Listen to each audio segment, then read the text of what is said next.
Ce verset-là nous rappelle une réalité biblique capitale pour notre vie d'enfant de Dieu. C'est dans Apocalypse chapitre 5.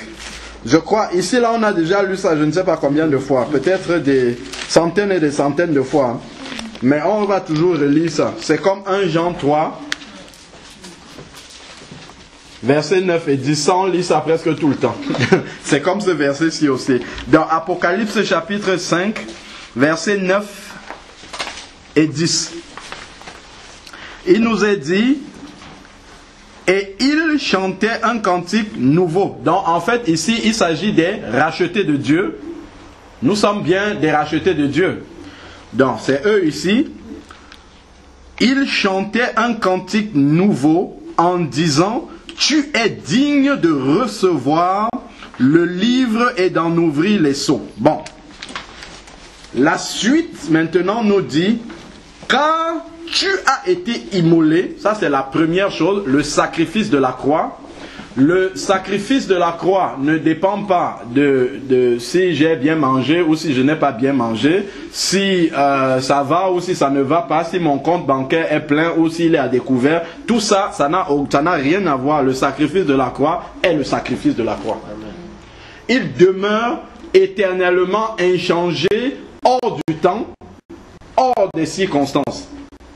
Il dit: car tu as été immolé autant pour moi, et tu as racheté pour Dieu par ton sang des hommes de toute tribu, de toute langue, de tout peuple et de toute nation. Et nous sommes de ceux-là. Amen. Amen. Donc voilà, il a racheté par son sang parce qu'il a été immolé. Ça, c'est une vérité, comme on a dit, intemporelle et qui ne dépend pas des circonstances. Ensuite, maintenant, ce qui est intéressant, pour comprendre le verset d'avant, c'est le verset 10. Pour voir là où je veux en venir. Tu as fait d'eux. Donc, il a fait de nous, parce que c'est nous, les toutes langues là, tout peuple, ainsi de suite. Et tu as fait d'eux un royaume et des sacrificateurs, non pas pour le monde, non pas pour la terre, mais pour Dieu, et ils régneront sur la terre. Qu'est-ce que ça veut dire? Ces sacrificateurs-là qui ont été justement, qui sont issus du sacrifice à la croix, ces sacrificateurs-là, on l'a déjà aussi dit maintes fois, c'est pas pour offrir des animaux, on est bien d'accord, ce sont des sacrifices de louange, comme nous dit Hébreux 13, verset 15. Par lui offrons, non pas en passant, non pas quand on est content, non pas en fonction de nos circonstances, si Dieu nous a bénis ou pas, pas du tout. Il dit offrons sans cesse. Sans cesse, ça veut dire que ça ne dépend pas des circonstances. Ça ne dépend pas de ce que nous sommes en train de vivre. Ça ne dépend pas de si on a envie de se réjouir ou pas. Ça ne dépend pas de si on sent quelque chose dans notre cœur ou pas. Parce que des fois, les gens vont dire: ah, moi je ne veux pas adorer, on est là, je ne sens rien. Il n'y a rien à sentir là-dessus. L'adoration, ce n'est pas le sentiment. On n'est pas là pour ressentir quelque chose, pour adorer Dieu. Non, c'est en esprit que ça se fasse. Et l'esprit ne se manifeste pas toujours de façon sensationnelle, c'est-à-dire de façon à ce que nos sens puissent capter les ondes de l'esprit. Ça ne marche pas toujours comme ça. Des fois, le Saint-Esprit peut permettre effectivement que nous ressentions quelque chose, mais ce n'est pas toujours. C'est pour ça, quand il dit sans cesse, ici, ça veut dire peu importe les circonstances. Nous avons été rachetés, comme nous dit Apocalypse là-bas, pour Dieu. Donc la mission que nous avons, c'est pour Dieu. Donc c'est pas par rapport à ce qui se passe dans notre vie ou ainsi de suite. D'où nous devons comprendre en fait que constamment nous devons être comme les sacrificateurs. Vous voyez les sacrificateurs de l'ancienne alliance, qu'est-ce qu'ils faisaient? Ils vivaient dans le temple carrément. Ils n'avaient même pas d'autre vie en dehors de vivre dans le temple. Qu'est-ce que ça veut dire pour nous les nouveaux sacrificateurs? Ça veut dire qu'en permanence, nous sommes dans la présence de Dieu pour adorer le Seigneur. Je suis en train de marcher dans la rue, un cantique vient, je suis parti déjà dans l'adoration. Assis dans les lieux célestes en Christ, je réalise par le Saint-Esprit que je suis devant le trône de Dieu et que je suis en train d'adorer Dieu.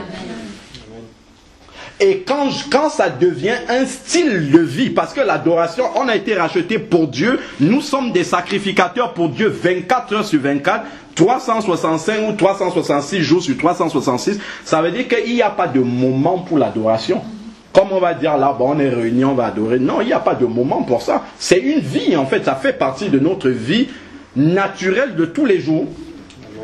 Et ça a un but justement aussi, en dehors de tous les buts de l'adoration, reconnaître, rendre grâce au Seigneur, être reconnaissant, ainsi de suite. Mais la Bible nous dit bien que Dieu siège au milieu de l'adoration de son peuple. Qu'est-ce que ça veut dire? Ça veut dire que lorsque nous adorons le Seigneur est présent et qu'est-ce qu'il fait?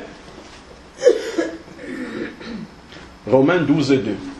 Le Seigneur, quand nous adorons, renouvelle nos pensées.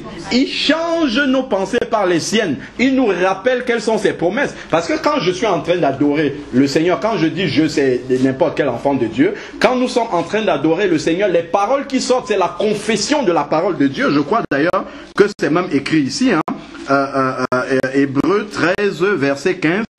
Et il a dit, nous offrons sans cesse un sacrifice de louange, c'est-à-dire le fruit des lèvres qui confessent son nom, donc qui confessent la grandeur de Dieu, qui rappellent les promesses de Dieu, qui rappellent les œuvres de Dieu. Et lorsque nous sommes dans cette adoration-là, en train de rappeler ces œuvres de Dieu, c'est la parole de Dieu que nous sommes en train de confesser. Et la Bible dit dans Romains 10 au verset 17 que la foi vient de ce qu'on entend et ce qu'on entend vient de la parole de Dieu.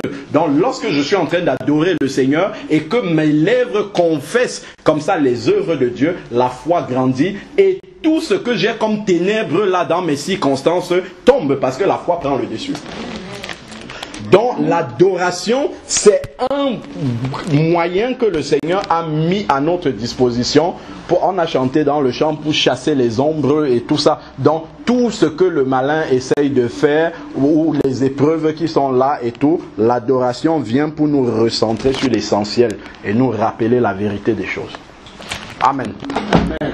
Donc c'est comme cela que nous devons considérer et prendre l'adoration dans notre vie. On ne doit pas le prendre comme un moment simplement du culte le dimanche, mais on doit le prendre comme, en fait, faisant partie de notre vie. Si tu vois la tristesse commencer à te gagner, si tu n'as même pas la force de chanter, mets un CD et tu commences à écouter.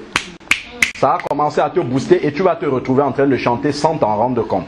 Et voilà comment tu vas adorer le Seigneur et tu verras qu'après, la paix va revenir dans ton cœur et puis tu vas continuer.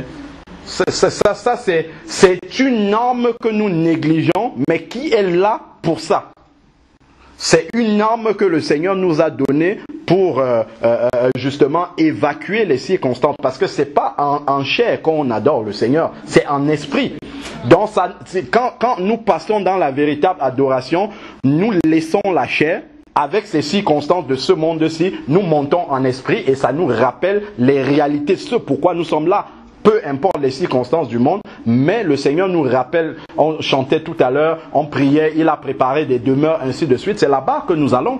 Peu importe ce qui se passe ici, nous sommes en train d'aller pour retrouver les demeures éternelles. Et ça doit résoudre déjà une bonne partie des difficultés qu'on peut rencontrer sur la terre. Que le nom du Seigneur soit béni. Ne négligeons pas toutes ces armes-là que le Seigneur a mis entre nos mains. Parce que des fois, le Seigneur pleure. Il se dit, mais comment j'ai tout donné à mes enfants, mais ils ignorent cela. Ils marchent comme s'ils avaient oublié tout ce que je leur ai donné. Je le dis même pour moi. Souvent, j'oublie que, en fait, quand tu es dans cette circonstance, il te suffit juste de commencer à adorer. N'adore pas le Seigneur seulement quand tu veux, quand tu sens, quand tu es disposé. Non, pas seulement ça. Justement, à ces moments-là où l'inquiétude, la tristesse, tout ça veut te gagner, c'est le bon moment idéal pour entrer dans l'adoration. Parce que là, tu vas vraiment expérimenter quelque chose dans l'adoration que peut-être souvent, quand tu es disposé, tu ne réalises pas. C'est quand tu seras dans ces circonstances-là, après avoir adoré le Seigneur, tu vas te rendre compte que, waouh, il y a une puissance dans l'adoration. Le Seigneur était vraiment là. Le Seigneur t'a donné la paix du cœur que tu avais perdu, la sérénité que tu avais oubliée en fait. Parce que des fois même, oui, on est enfant de Dieu, mais des fois, les circonstances nous abattent tellement qu'on finit par oublier que, en fait, je ne suis pas au combat tout seul, il y a quelqu'un qui est avec moi. On finit par oublier qu'il est là, on se dit, waouh, je suis tout seul, regarde la montagne là, comment est-ce que je vais la gravir? Alors qu'il est là avec nous. Et ça, on l'oublie, il n'y a que l'Esprit de Dieu pour nous rappeler, comme il a dit hein, dans Jean, je crois que c'est Jean 14, 26, où il a dit que je vous enverrai le Saint-Esprit qui va vous rappeler mes paroles. Donc c'est quand on adore comme ça, le Saint-Esprit